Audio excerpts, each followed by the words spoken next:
Is cinema something that you experience alone? Is it something you experience together? Is it a communal thing? The interactive stuff, I guess, is what you're referring to, is if I'm standing in front of a screen and as I move, what I'm seeing on the screen is changing and I'm discovering things depending on how I'm moving. There's a period in that kind of experimentation where it's just a novelty and it's sort of eye candy and it feels like it's very kind of immediate and it's sort of slightly gimmicky. But I think once you move past that phase, then you get into an area where it starts to become very, very deep and complex and rich.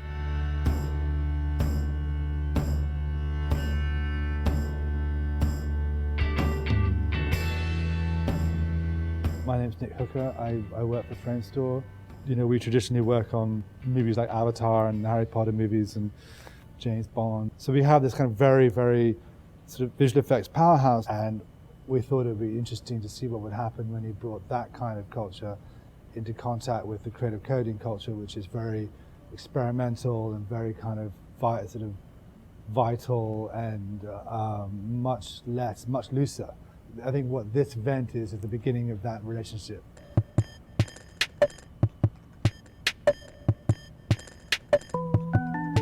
I think it was pretty immediate as far as I can remember that we had guys from Google, this amazing detection technology. We had a bunch of coding geniuses that were effortless with Unity and then a host of other languages. I mean, as soon as everybody put the cards on the table, then it's quite easy to put the dots between those different things. But we always had in mind that we didn't want to fall into a trap of it being like a game that had to stay cinematic. That's what forced it in the direction it went in, because there are only a certain amount of environments or things that we could actually do in 3 days that made it feel filmic. The intriguing thing about projects like this is that the time frame is the thing that's completely alien to us. We were talking about what our story should be, and it was David who threw out the idea of exploring a sinister environment full of spikes. We were thinking about the most primitive ways of storytelling and earliest versions of that, and we were using a cave. It just seemed a natural thing to use paintings within a cave. It's probably one of the truly first ever examples of any kind of narrative storytelling in human existence. That doesn't sound too dramatic.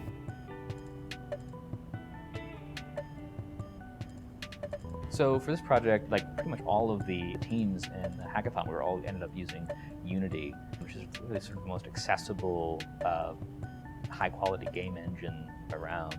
In the game engine, there's a camera, and the camera is being moved around by the collaborative action of everybody being tracked by the Google modified Kinect system. So that's 2 cameras set up and calibrated on the floor that can figure out where anybody's standing within about a 10 square foot block. So collectively, all the people move the camera, but each of them individually are lights. So you can walk back and forth in front of the video and illuminate different parts of the dark cave.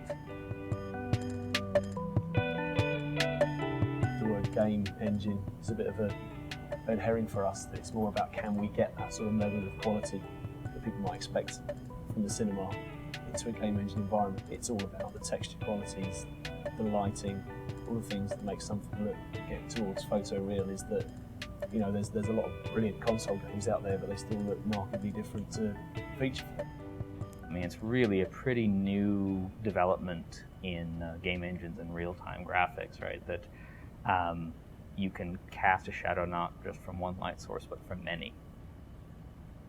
This is an exciting thing about pulling these guys into our world, because of course the frustrations they have and the things that they're waiting to happen to be able to use technology that we've had in-house for 15 years.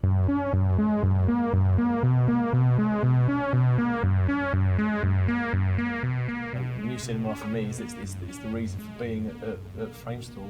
That's my department, that's what we do. I mean, we're throwing ourselves headlong into this and have done for years. It's blurring that line between what's experiential and what's something that's sit back and enjoy. From our perspective, we have to come at it at an angle of quality, so we need to be sure that anything that is becoming interactive or experiential displays the same kind of level of quality that you'd expect from a cinematic experience.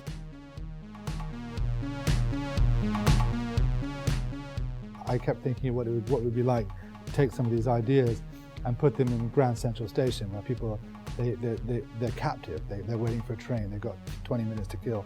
Here's a kind of gigantic wall-sized Super HD screen that's got something that started, the thinking behind it and the techniques behind it started, somewhere like here. That seemed to me like that was a no-brainer. I could see that happening in a second.